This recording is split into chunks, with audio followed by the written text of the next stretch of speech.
Morning. So I got some good engagement on the Trevor Noah response video. So thank you for those that commented and shared your thoughts. I really do appreciate it. And I wanted to revisit a couple points here because those comments got me thinking. And so the first was received the comment that the video was really just about Trevor Noah saying police ought to treat black people with respect, and they don't. And so I guess there's 2 points there that I kind of want to unpack. First is the police ought to treat black people with respect, and that was the point of the video. And so I went back and I rewatched the video, and like, am I missing the point here? Right? Is that really what Trevor Noah is getting at? And that's what he left off on, right? Is maybe black folks don't need a talk about how to deal with the police. Maybe the police need to talk about how to deal with black people. I don't disagree in principle with the sentiment. That is to say, everyone deserves respect, and the police ought to treat not just black folks, but everybody with the utmost respect possible in any given situation. And I don't think there's any question about the necessity or the morality of that, right? Now, the issue I took with the video is how we get there, right? And I won't rehash what I said, but the premise, right, that we're arguing from, the necessity for the talk, right, it ignores the other half of the equation, right? And Trevor Noah is trying to have it both ways, right? That the disproportionate use of force by individuals in the black community against the police does not justify fear, mistrust, suspicion, but the conduct of the police does justify fear, mistrust, and suspicion. And therefore, we need, police to have a talk, right, about how to deal with black people. So I don't really think that's the point. That's the note he ended the video on. But the point of the video is cops are bad, right? They do awful things to black people, and isn't that terrible, right? And so, is that true, right? And the comment I received was, here's the point of the video, that police ought to treat black folks with respect, and B, they don't, right? Now, when we talk about the general, and I made this point before, right, separating the specific from the general, right, the anecdotal from the statistical, right, it's fine to make generalizations when supported by data, okay? So if I say FBI crime report statistics show a disproportionate rate of behavior in that group, okay, that's fair game. That is factual, right? That is reality. Now, if you want to say, based on, I don't know, cops don't treat black people with respect, that's kind of a vague statement, and B, supported by what? Right? Now, to be sure, there are a-holes in every village, right? And law enforcement is not immune.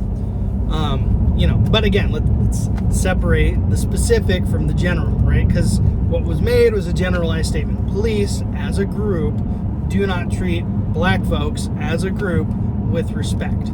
And so if you're going to make that assertion, I would like to see what you're basing that on. Now, if we're basing it on disproportionate rates of behavior, that is to say, police more frequently per capita use force up to deadly force, or stop, detain, investigate black folks, statistically, that is an accurate statement. That is factual. Police do those things, generally speaking, more often when it involves black folks than it does other demographics, right? And it's fine to point that out if you want to say, therefore, police don't treat black folks with respect, that's a different statement, right? So you can point out the specific factual reality of rates of behavior, but if you want to make inferences about the internal thoughts and motivations of people, specific people, right, then you're going to need something more, right? And if we want to say that police as a group do not treat black folks with respect on a statistical level, right, the mere fact that there is a disproportionate rate of behavior does not necessitate that it's due to a lack of respect, or it's due to bias, or it's due to prejudice. And this is the constant merry-go-round we're on when it comes to disproportionate outcomes and involvement in the police, right? You cannot substantiate bias based on disproportionate outcomes, right? You have not accounted for all variables. And there are reasons for those disproportionate outcomes which need to be examined, right? And you're only going to delve into the reasons for that disproportionate outcome if you actually show a modicum of curiosity and do some investigating. I looked at a study not too long ago. I'll see if I can dig it up and put it in the description. But it was a traffic light study, right? And it looked at the demographics of the individuals issued, photo radar, red light camera tickets. Now, what it found was, even when you take the human, quote-unquote, biased police out of the equation, black folks and other minorities, to an extent, received a disproportionate number of the citations. Okay? Now, because we had removed, by the design of the study, the variable of the human officer from this equation, the researchers were compelled to show some curiosity and actually investigate why that might be. And what they came up with is, well, essentially, black folks tend to live in urban areas. Traffic cameras tend to be put in high-density areas. Therefore, black folks tend to live in the areas that traffic cameras get put and more likely to come across them, and therefore receive citations at a higher rate. There was also a study in New Jersey where researchers sat on the side of the highway. No traffic stops were initiated. They were just researchers, and they had a telephoto lens camera and a radar gun and measured the speed of every single car that went by on the New Jersey Turnpike. And now this study is a few years old, and I've cited this in other conversations before, but what they found was a disproportionate rate of behavior in certain demographics, specifically black folks, tended to speed more, right? So if you want to say, again, that there's bias or a lack of respect on the part of the police that leads to these disproportionate outcomes, you are missing another confounding variable in the analysis of the statistics. If you're making broad generalizations about rates of behavior which are statistically valid, right? And so if you're missing that, right, and you're just assuming bias or assuming a lack of respect, then what does that result in, right?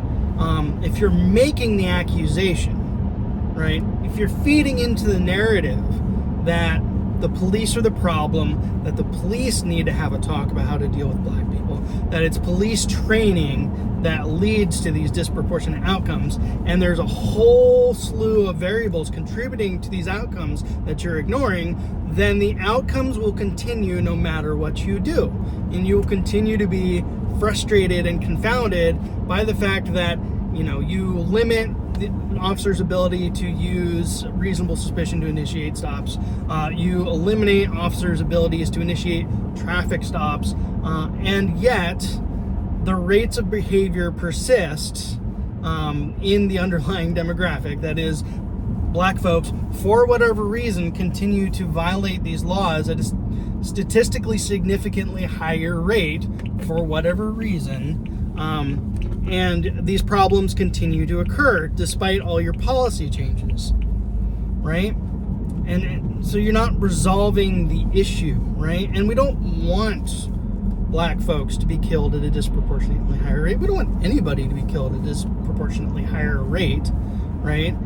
But if you want to actually address the problem, then you have to have a sober and honest analysis of what is happening. And again, show some curiosity as to why is this occurring, right? Rather than just hurl, insinuations about the, again, internal thoughts and motivations of the individuals who we ask to put themselves in these situations, to seek out bad behavior and to intervene and to get into ugly situations with people who do not want to comply with the laws that we, the public, have requested be passed, right? And this is a thing that constantly grates on me, is anytime somebody says there should be a law prohibiting this or that, what you're essentially saying is I want to send armed men like myself to go enforce this rule at the barrel of a gun. And Trevor Noah makes a valid point about traffic code, right? There are very thick traffic code books, right, in most states, and there's ample opportunities to initiate traffic stops with people, right? Now, the police don't set that policy, right? They're handed a code book, a set of regulations to go enforce, and said, go forth and enact the community's will, right?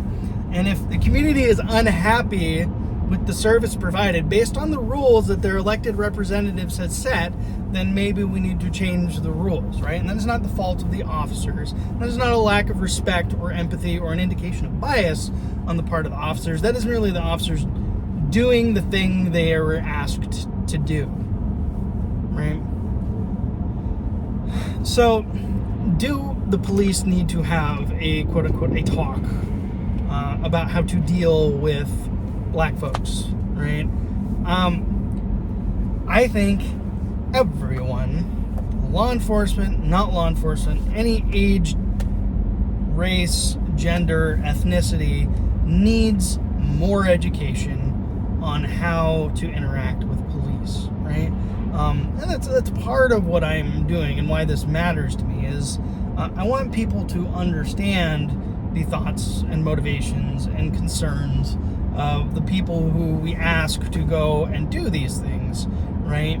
So that we can get better outcomes, so people know how to conduct themselves responsibly around law enforcement officers, so they understand the safety concerns that officers take upon themselves to go and do this job. For example, I had a stolen vehicle, right, that was located. It was occupied, 3 people, right? Now, stolen vehicles, right, often go hand in hand with firearms, right? People who steal cars are often engaged in all sorts of nefarious behavior, right? Now, not all of them are armed, but the way that standard operating procedures dictate stolen vehicles are handled involves a felony stop or high-risk stop. That is, you don't just walk up to the car on kind of your garden variety traffic stop. Rather, you stop some distance away. You bring lots of assets, lots of resources, including less lethal, including K9, including multiple officers, utilizing time, distance, cover to control how this situation is going to go, right? So this is called a high risk or a felony stop, right? And that's what we did with the stolen vehicle, occupied times 3, right? Now, in general, when officers are displaying both less lethal and deadly weapons, now they're not necessarily being pointed, but they're displayed and you're being given commands, right? Put your hands on the ceiling, right? Put your hands on the steering wheel. Keep your hands where I can see them. You're getting very, very, very specific instructions about how you are to conduct yourself, right? And there's very clear display of weapons in play. Now, this vehicle was occupied by 3 white people. And the driver complied with all lawful commands and exited the vehicle, right? And was taken into custody.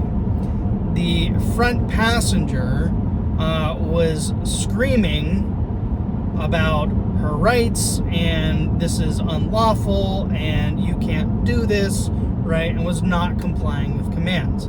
Now, that person was not subject to use of force. However, there is a elevated sense that perhaps something is amiss, right? When somebody has guns drawn and has been giving very specific instructions about what to do with their hands repeatedly, and your response is, F you can't do this, right?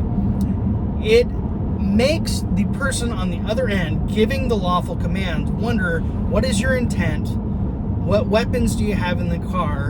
And what will you do to me should you have the opportunity? Now, ultimately, that person, I tried to explain what was going on. You're in a stolen vehicle. You are being detained, right? I mean, what else can I say? We're not going to have a debate about the merits of the stop, right? It's made very clear. You're occupying a stolen vehicle. You are being detained. Put your hands on the steering wheel, right? Or put your hands on the ceiling, rather. And eventually, that person was able to comply with commands, exit the vehicle, and was taken into custody. The third passenger in the back seat repeatedly dove his hands into the floor, did not comply with commands, and at one point had, a taser pointed at him because it was unclear if he was reaching for something. Now, that person was flirting with disaster, right? And, somebody might contend that, had that person been black, they would have been shot. I didn't see anything that night that justified me shooting, and change of the skin color would not change that calculation. And I don't see how that would, right? I mean, unless somebody has, specific racial animus, but even then, it's going to be hard to justify using deadly force under those circumstances unless they produce a weapon, right? And there's a reason. Again, we surround the car, we challenge it with distance, time, and covers to slow things down, to allow for those vagaries to play out and give us time to assess before we go to lethal force. Whereas maybe on a garden variety traffic stop, an unknown risk traffic stop, if somebody's diving for who knows what, and they've been given specific instructions not to do so, and there's some indication that there's a lethal threat in play, like things could have played out differently. But in a high risk or a felony stop, like, you have the luxury of resources of, again, distance, time, and cover to be more slow and methodical about how this threat is addressed, right? Ultimately, we get this the back passenger, out of the car and get them detained, right? And through the entire encounter, this person running their mouth, not really, following instructions well, and even after they were into handcuffs, was trying to walk off in a different direction. I had to tell him, you're going to end up on the ground if you continue to try and pull away from me now that you're in handcuffs. Like, I'm trying to get you into the back of this car, right? And that person, come to find out after the fact, is A, prolific car thief, B, has extensive history of, possessing deadly weapons, right?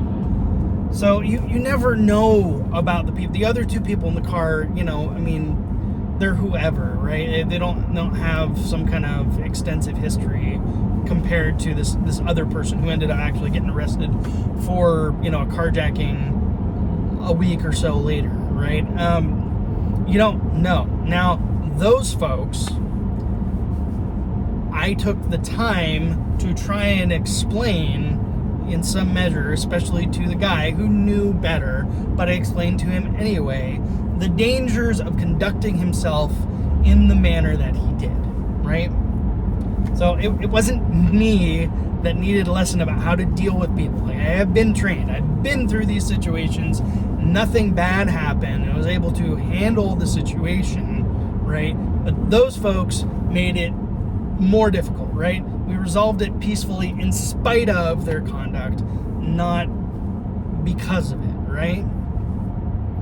And so when I say everybody, regardless of race, color, or creed, could use education, and I think that should happen at the middle school level, and that's should be a primary function of school resource officers, is to introduce young kids to the concept of policing and how to conduct yourself around an officer so that you don't have an unfortunate misunderstanding, right? And something awful happens, right? Now, anecdotally, I have dealt with individuals of multiple ethnicities who, to a greater or lesser degree, did not understand that, right? And I'm not going to try and make any generalizations about how folks of any ethnicity tend to behave, but just let's say that some people, regardless of their ethnicity, do not know how to behave around cops. Okay? And there may well be cops who are, ignorant, biased, poorly trained, and I mean, you get a lot of variability depending on which part of the country you're in, right? And I want all those people to be better at their job, and the people who suck to be gone, right? We all want that, right? But we got, 3/4 or so, 700,000, uniformed officers or certified officers in the country. For really talking about actual uniformed patrol people, as opposed to executive administrators, desk duty sort of people, plainclothes investigators, right? We're probably talking more like 500,000, 500,000 actual patrol people, which isn't a huge number, but when we're talking about having a high degree of competence, right? It's a big lift, right? It's a lot of people you have to train up, right? I mean, the U.S. military is only a few million people, and anybody in the military can tell you that the level of competence, for your average soldier, I mean, is not anything to brag about, especially compared to, what people want, which is, kind of the highly trained special operator, high speed, low drag sort of people. Now, we want all our cops to be, ninjas, but that's just, it's not realistic. And so all we can do is try to get everyone on the same page. There should be a talk for everyone, right? And rather than scapegoat the people that we have asked to put themselves in these situations for these bad outcomes, we should rather be partnering with them, right, in good faith, to try and get everyone on the same page about how to conduct yourself when you're on a traffic stop, when you're on a subject stop, when the police arrive at your house because of a noise complaint or a neighbor dispute or a domestic disturbance, right? So that the times when things go sideways, we all have kind of a common frame of reference around how people are supposed to conduct themselves in these interactions on both sides, and then have fewer questions and disagreements about why things went the way they did when things go sideways, as they inevitably will. At least that's what I think. But please continue to tell me what you think. Again, I really do genuinely appreciate the interaction, the comments on the last video. So by all means, continue the conversation. Like, share, subscribe, share the video if you found it interesting, and let other people know what you think. Inspiring and uplifting as always. It's been fun. We'll see you on the next one.